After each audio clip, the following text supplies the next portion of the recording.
Kapag nagkamali ka, dapat humingi ka ng tawad sa pagkakamali na nagawa mo. Hindi yung ikaw pa yung matapang tapos ipipilit mo na ikaw ang tama. Huwag ganun. Masama yun. Matuto kang magpakumbaba.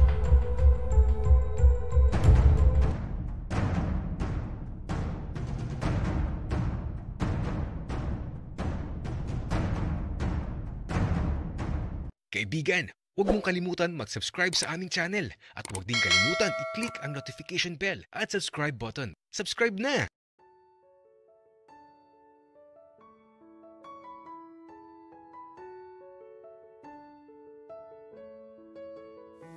Halos buong maghapon lang akong nakahiga dito sa kama ko.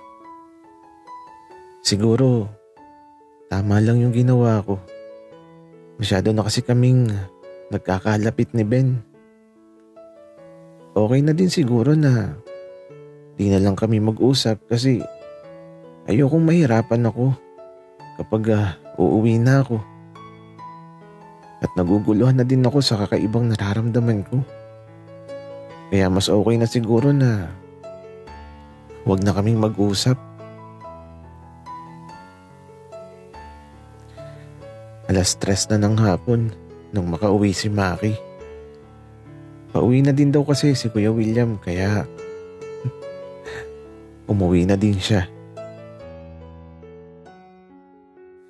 At eto, naligo na si Maki pagka-uwi niya. Tapos diretso lang dito sa silid ko. Dave, parang ang tagal nating di nagkita. Kamusta ka? Ano bang nangyari? Nangyari saan, Maki? Dave, hindi mo ba alam? Ang alin? Maki, linawin mo kasi para maintindihan ko. Dave, si Ben kasi nahimatay kanina sa sagingan. Yun pala, hindi pa kumakain ng umagahan at tanghalian. Tapos ayun, nung pinapakain namin, wala daw gana. Ano bang nangyari, Dave? Wala naman, Maki. Pero, kamusta na si Ben ngayon? Ayun, inihatid namin kanina sa kanila. Kasama nga ako paghahatid eh.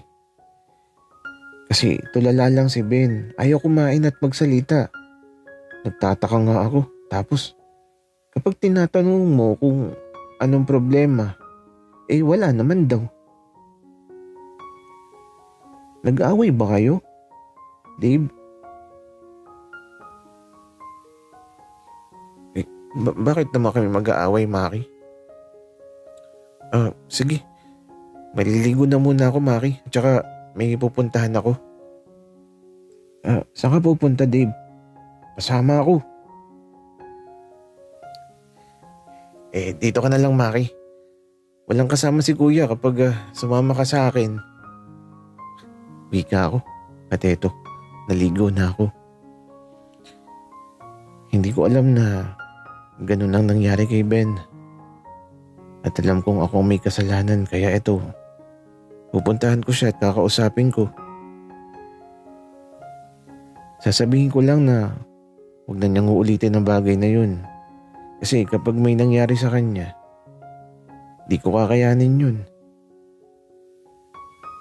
Kasalanan ko yun. Kaya ito, nung makaligo ako, si Maki, nakakatulog na sa kama ko. Ang sarap ng tulog niya. Napagod siguro sa bukid kaya naman, hinayaan ko na lang. At ito, bago ako umalis, kumuha ako ng mga prutas sa ref. Nadadalahin ko kay Ben at pakakainin ko siya. Alas 4 p.m. Kaya ito, nagsimula na ako maglakad patungo kay na Ben. Hindi naman ganun kalayo, pero medyo mainit. Kaya ito, Nakakapagod yung init. Habang naglalakad ako, marami akong iniisip. Bakit ba nagkaganon si Ben? Nakokonsensya tuloy ako. Dapat pala kinausap ko siya. Dapat pala hindi na lang ako umalis. Ay naku, kasalanan ko talaga to. Kaya ito, nagmamadali na ako. At ito, malapit na ako. Medyo pinagpawisan talaga ako. At kahit bagong ligo, amoy araw na ako. At ito, nang makarating ako. Tao po.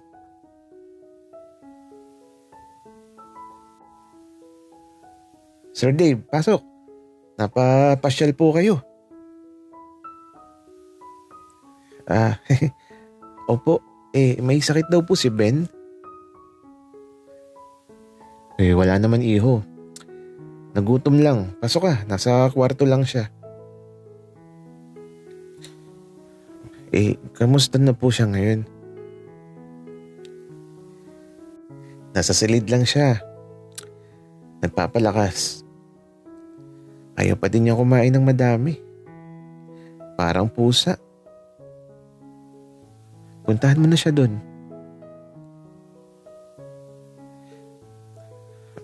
Ganun po ba? Sige po. Pupuntahan ko na po si Ben.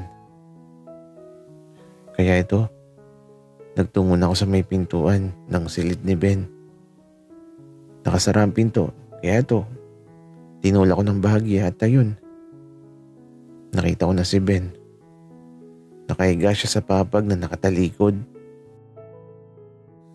Pumasok na ako kaagad. At eto, diretso lang sa tabi niya. At naupo ako sa papag at hindi mo na ako nagsalita. Nakaupo lang ako habang iniisip kung anong sasabihin ko. Tapos si Ben eto nakatalikod. Alam kong gising siya sa mga oras na to. Sa paglipas ng mga sandali, bahala na talaga. Basta, kakausapin ko na lang si Ben para makakain na siya ng mga dala kong prutas. Ben, alam kong gising ka. May mga dala akong prutas. Tara, kumain tayo. Kaya lang si Ben, hindi siya nagsasalita. Ano bang dapat kong gawin? Ben, galit ka ba? Sorry na. Kaya lang ito, di pa din nagsasalita si Ben. Di ko talaga alam kung anong gagawin ko. Kung paano siya magsasalita. Kung paano ko siya mapapakain. Ben, iiwanan ko na lang yung mga prutas. Kumain ka ha. Alis na ako. Kaya naman, iniwan ko na sa tabi niya yung mga prutas na dala ko.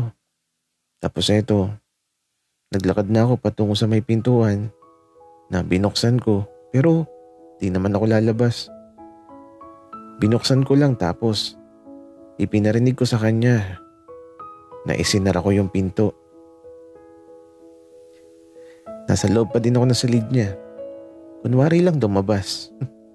Kaya nung pagkasara ko ng pinto, bigla siyang tumingin dito sa may pintuan.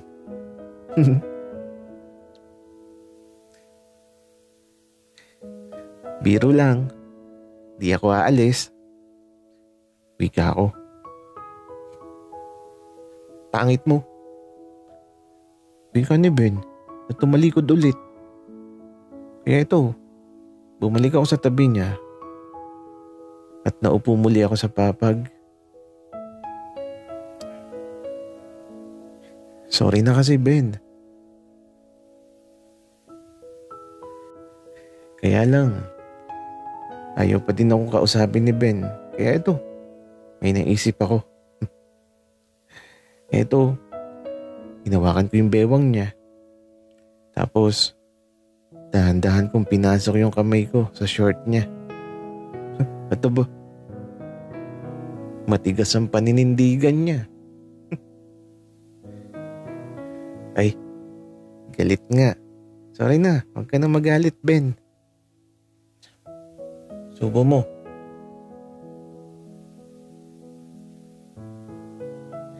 May sinabi si Ben, pero di ko masyadong naintindihan. Ha? Anong sinabi mo, Ben? Paulit, di ko naintindihan. Subo mo. Nagulat ako kasi naman. Seryoso ba yun?